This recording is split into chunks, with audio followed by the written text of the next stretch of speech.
आप सभी को जय मसीह की। आज मैं मत्ती 7 का 7वां अध्याय से लेकर के 12वां अध्याय तक पढ़ना चाहूँगी। वचन बहुत ही अच्छा है और इस वचन के बारे में मैं आपको और भी बहुत कुछ जानकारी देना चाहूँगी। तो एक बार हम लोग इस वचन पर ध्यान देते हैं। मांगो तो तुम्हें दिया जाएगा, ढूंढोगे तो तुम पाओगे, खटखटाओ तो तुम्हारे लिए खोल दिया जाएगा। क्योंकि जो कोई मांगता है उसे मिलता है, और जो कोई ढूंढता है वह पाता है, और जो कोई खटखटाता है उसके लिए खोला जाएगा। तुम में से ऐसा कौन मनुष्य है कि यदि उसका पुत्र उससे रोटी मांगे तो उसे उस पत्थर दे, या मछली मांगे तो उसे सांप दे? अतः जब तुम बूढ़े हो करके अपने बच्चों को अच्छी वस्तुएं देना जानते हो, तो तुम्हारा स्वर्गीय पिता अपने मांगने वालों की अच्छी वस्तुएं क्यों न देगा। इस कारण जो कुछ तुम चाहते हो कि मनुष्य तुम्हारे साथ करे, तुम भी उसके साथ वैसा ही करो, क्योंकि व्यवस्था और भविष्यद्वक्ताओं की शिक्षा यही है। मांगो तो तुम्हें दिया जाएगा। दोस्तों, हम लोग मांगते हैं और हमें मिलता भी है, ये हम सब मसीह भाई बहन जानते हैं। जैसा कि आपने मेरे पिछले वीडियो में देखा था कि मैंने प्रभु से प्रार्थना की थी, और प्रभु बस मैंने एक बार मांगा था। एक बार मैंने कहा था कि हाँ, मेरी ज़रूरतों को पूरा करने के लिए मुझे नौकरी करने की ज़रूरत है। तो मैं प्रार्थना दिन रात किया करती थी, लेकिन प्रभु से मैं ये नहीं मांगती थी। बस प्रभु से मैं बस रात दिन प्रार्थना करती, क्योंकि मुझे प्रार्थना करना बड़ा ही अच्छा लगने लगा था। और जब कभी मैं प्रार्थना नहीं करती थी ना, तो मेरा मन हमेशा विचलित रहता था कि जैसे कोई पार्ट मुझसे छूट रहा हो। लेकिन मैं फिर भी लेट भी होता था, फिर भी मैं प्रार्थना पे ज़रूर बैठती थी, और मैं बाइबल ज़रूर पढ़ा करती थी। क्योंकि बाइबल पढ़ने से ना मुझे ऐसा लगता था कि जैसे कि मेरी अंतर आत्मा जो है ना, उसकी भूख जो है वो कम हो गई है बाइबल पढ़ने से। यानी जो वचन था मेरे लिए, ये वचन मेरे लिए वो भोजन था कि मैं उसे ग्रहण करती थी और मेरी आत्मिक शुद्धि होती थी। तो जब मैं प्रार्थना वगैरह किया करती थी तो मैं देखती थी कि हाँ चलो मैं प्रार्थना करती हूँ, और प्रभु ने मुझे बिना मांगे ही सब कुछ दिया। हाँ, मैं ऐसा माइंड में मेरे चलते रहता था कि मेरे माइंड में है कि काश मुझे नौकरी मिल जाए और सब कुछ हो जाए, सब चीज़ बढ़िया से हो जाए। और ये चीज़ प्रभु सुनता रहता था, देखता रहता था। हमें नहीं मालूम कि ये होगा, लेकिन हाँ एक विश्वास था कि प्रभु ज़रूर कुछ चमत्कार बड़ा करने वाले हैं मेरे जीवन में। और वही चमत्कार मेरे जीवन में बहुत ही बड़ा आया, और मैंने जैसे कि परमेश्वर की गवाही भी मैंने दी। तो इस वीडियो में मैं आपसे यही बताना चाहती हूँ कि हम लोग कई बार मांगते हैं, और जब हमें नहीं मिलता है ना, तो हम लोग थोड़ा विचलित हो जाते हैं कि अरे हम तो प्रार्थना कर रहे हैं, लेकिन प्रभु शायद मेरी प्रार्थना सुन नहीं रहा है। तो इस विषय में मैं आपसे एक चीज़ कहना चाहूँगी। जब मैं छोटी थी और जब मैं संडे स्कूल जाया करती थी, तो उसमें ना मुझे हम लोगों को एक गीत सिखाया गया था। मैं आपके सामने वो गीत ज़रूर, छोटा सा है, कोरस है, मैं ज़रूर गाना चाहूँगी। छोटी चिड़िया बैठी है, ईश्वर की स्तुति करती है। वो ना जोती न बोती है, ना उसको चिंता है। कभी नहीं कुरकुराती है, कभी नहीं कुरकुराती है। गाओ चिड़िया हर समय, तितिवी तितिवी तिवी, गाओ चिड़िया हर समय, तितिवी तितिवी तिवी। छोटी चिड़िया बैठी है, ईश्वर की स्तुति करती है। तो देखा मेरे मसीह भाई बहनों कि एक छोटी सी चिड़िया, ना वो जोती है ना वो बोती है, फिर भी प्रभु परमेश्वर उसके लिए खाने का इंतज़ाम करता है। और वो परमेश्वर को कभी कुरकुराती भी नहीं है कि प्रभु आज तूने मुझे खाने को, आज मुझे नहीं मिला। ऐसा वो कुछ नहीं बोलती। वो सोचती है कि चलो आज मुझे नहीं मिला, शायद आज का दिन मेरे लिए नहीं था। लेकिन वो कभी भी परमेश्वर को ना कुरकुराती नहीं है। परमेश्वर पर कभी भी वो ये नहीं करती है कि वो चिंतित हो जाए। वो परेशान हो जाए, बस वो भरोसा रखती है कि प्रभु ने उसे जीवन दिया है ना, तो प्रभु उसके लिए पहले से ही सारा चीज़ इकट्ठा कर रखा है। तो मैं यही आप लोगों को बताना चाहती हूँ कि अगर मांगने पे ईश्वर देर कर रहा है ना, तो सोचिए कि आपके लिए बहुत बड़ा कुछ करना चाहता है, इसीलिए देर कर रहा है। फिर आप ये भी सोचिए कि हो सकता है आपके सब्र का वो परीक्षा लेना चाह रहा है कि आपके विश्वास में कितनी ताकत है, कि आप अपने विश्वास को कितना मजबूत करते हो, कि वो उनके ऊपर विश्वास है कि हाँ प्रभु आपको देंगे। वो ये भी जानना चाहता है कि क्या आप विश्वास करते हो। कई लोग कहते हैं कि जैसे हम लोग देखते हैं ना, अन्य जाति के लोग सब देखते हैं कि वो क्या कहते हैं, जादू टोना जैसा कोई भी चीज़ करते हैं तो उनको वो चीज़ होने लगता है, जादू से होने लगता है। तो पिता परमेश्वर हम लोग का जादू नहीं करता है ना। पिता परमेश्वर हम लोग का जादू वगैरह नहीं करता है, वो आशीष देता है। और आशीष जो है ना, वो परीक्षा से पार करके मिलती है। यानी हम लोग के सब्र की वो परीक्षा लेता है कि आप अपने परमेश्वर पर क्या सब्र रखते हो, क्या आप अपने परमेश्वर पिता पर क्या विश्वास रखते हो। एक अटूट विश्वास जो आप रखते हो, ये चीज़ वो देखते हैं। तो मैं इस वचन के थ्रू मैं यही कहना चाहूँगी कि आप मांगिए, आपसे को जो भी आपके जीवन में कमी घटी है ना, आप एक बार पिता को बोलिए और अपने विश्वास को कभी टूटने मत दीजिए, क्योंकि आपका विश्वास ही पिता की वो पूंजी है, वो प्रेम है। क्योंकि आप जैसा उनसे प्रेम रखोगे ना, वैसे ही पिता आपसे प्रेम रखेगा। तो आपको अपना प्रेम प्रभु को दिखाना है। ये ज़रूरत नहीं है, ये सोचने की ज़रूरी नहीं है कि आप क्या उनके बारे में सोच रहे हैं। आप बस मांग लिए कि हाँ मेरा प्रभु परमेश्वर है, जो मैं उनके साथ मैंने उनको ग्रहण किया है, मैं उनको अपने आप को मैं उनसे मांगी हूँ हर एक चीज़, वो मुझे पूर्ति करें। और जब नहीं पूर्ति करते हैं तो हम लोग दुखी हो जाते हैं।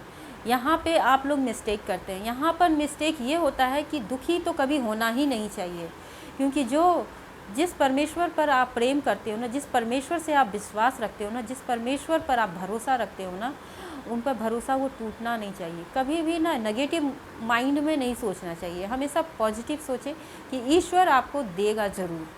और बस वो जैसे जैसे आपको रास्ता दिखाते जाए ना, वैसे वैसे आप चलते जाएं उस रास्ते पर। अब देखिए ना, मुझे भी प्रभु ने, पहले मैं भी ऐसा ही थी।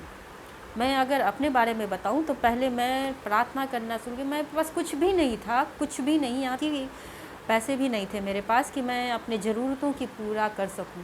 बस मैं दूसरे के घर पे रह रही थी, अपनी फैमिली के, अपनी माँ बाप के घर में रह रही थी, और उनके दिए हुए खाने को हम लोग खा रहे थे, हम और बेटे। लेकिन हर ज़रूरतों को पिता पूरा करता गया। क्यों? क्योंकि मैंने विश्वास नहीं छोड़ा। और मैंने ना हर रोज़ मैं प्रार्थना किया करती थी। मैं प्रभु से हर रोज़ ये भी नहीं मांगती थी कि मैं प्रभु मैं आज ये विचलित हूँ। हाँ, कभी मैं विचलित हो जाती थी ना, मैं लोगों की बातों से विचलित हो जाती थी, तो मैं प्रभु की ही ओर देखती थी कि प्रभु अब आप ही कुछ रास्ता दिखाइए। क्योंकि हम जानते हैं कि बार बार उसी चीज़ को बोलना, ऐसा लगता है जैसे प्रभु को पता है आपकी जो नीड है ना, वो प्रभु को पता है। आप सच्चे हृदय से अगर वो नीड को अपने प्रभु परमेश्वर, प्रभु यीशु मसीह के हाथ में रख देते हो ना, कि मुझे एक बार मैंने रख दिया और मैं भूल गई, प्रभु लेकिन मेरे लिए मार्ग तैयार करता रहा, और मैं प्रभु पर भरोसा करके हर रोज़ प्रार्थना करती रही।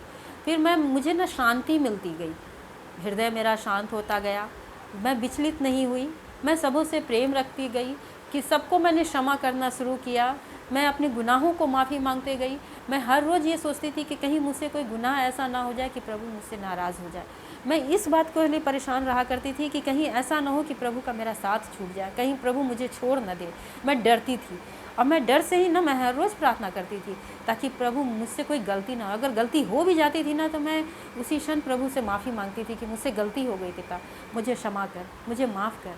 तो हम लोगों को भी ना ऐसा ही बनना है, पिता पर भरोसा नहीं खोना है।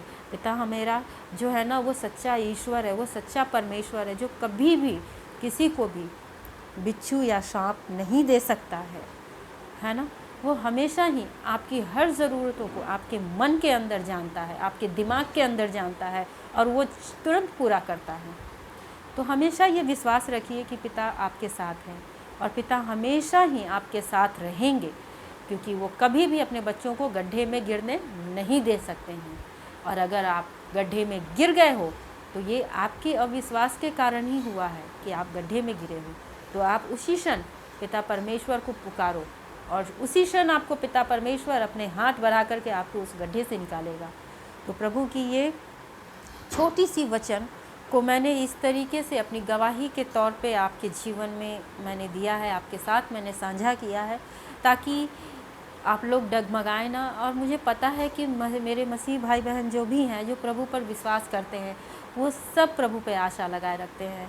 अभी क्या है ना कि मैं काम, जब मेरा काम लग गया है तो मैं जो हूँ ना, तो मैं मेरा जो समय होगा वो ज़्यादातर काम में होगा। तो मैं थोड़ा सा विचलित हो गई थी कि कहीं मैं ये सुसमाचार सुनाने मैं कैसे सुनाऊंगी, मैं लोगों को कैसे वीडियो बना करके दूंगी, मेरे पास तो वक्त ही नहीं रहेगा।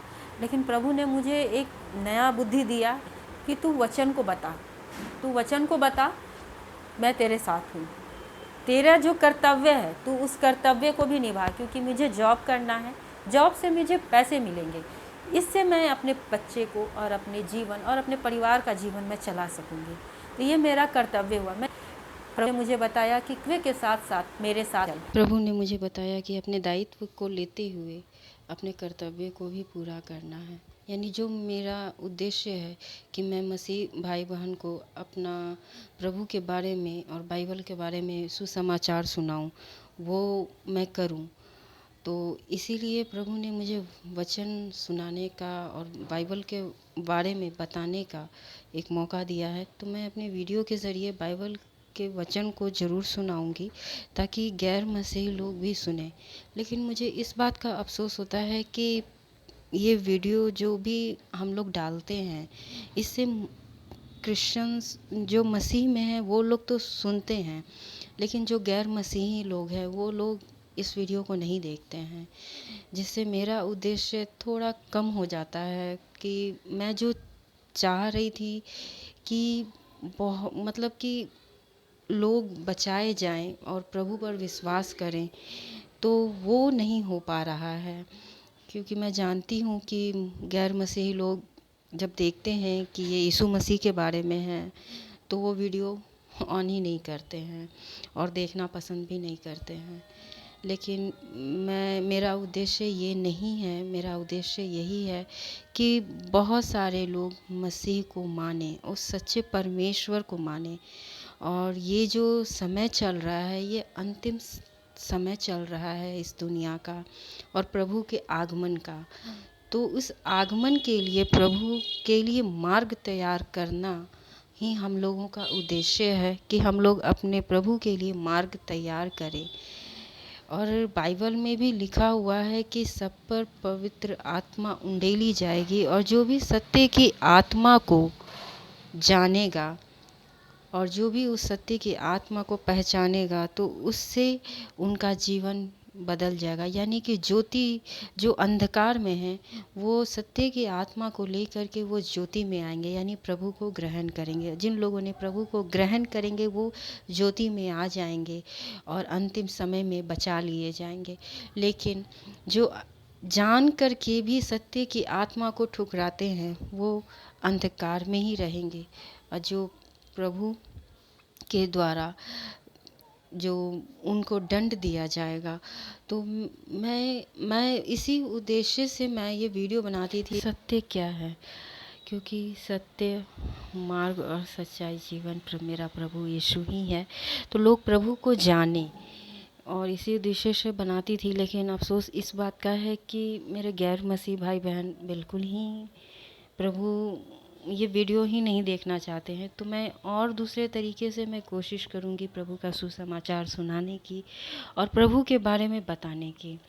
आई होप कि ये वीडियो आप लोगों को पसंद आया हो और आप लोग भी अपने जीवन में एक उद्देश्य को ज़रूर पूरा करें। प्रभु का सुसमाचार हर किसी को ज़रूर सुनाएं, क्योंकि प्रभु चाहते हैं कि कोई अंधकार में ना हो। उनके जो बच्चे हैं, हम सब एक ही पिता के संतान हैं, बस भटके हुए हैं उकाब पुत्र की तरह। तो हम लोगों को एक साथ फिर से प्रभु के पास आना है। तो जब तक हम अपने सच्चे पिता को न पहचानेंगे तब तक हम लोग सत्य को नहीं जान पाएंगे, यानी कि हमारा पिता ही सत्य है। और सत्य की आत्मा जब तक न मिलेगी तब तक कभी भी सत्य को नहीं जान पाएंगे। तो प्रभु की आशीष आप लोगों के जीवन में हो।